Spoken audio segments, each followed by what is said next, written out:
think the Mrs. Noah books were born about a decade ago when I was working on a production of Benjamin Britten's children's opera, Noah's Flood.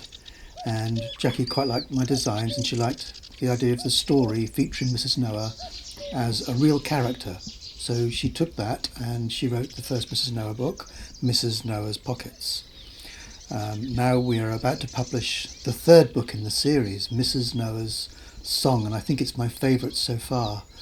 I remember a conversation with Jackie early on the creation of this book, and I told her about this memory I had as a child of getting up really early one morning and going and lying in a hammock in our garden in Suffolk where I grew up and listening to the dawn chorus.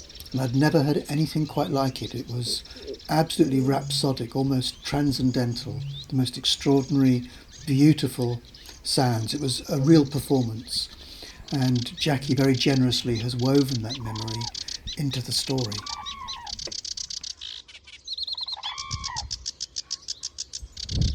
I love birds.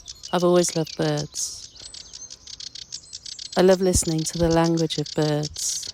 And I wanted to do something to try and make birds more visible, more audible to people. There's a great joy in getting up as the sun rises when the birds are singing. It's kind of what this book is about. It's about listening not just to the voices of other people, but to the voices, the many, many myriad of beautiful voices of other species that we share this planet with. I loved illustrating this book.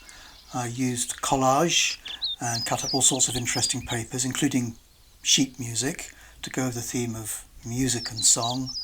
But I also used a lot of printmaking. I love cutting lino and creating unusual patterns and textures, but also sometimes very specific things to use in the illustrations.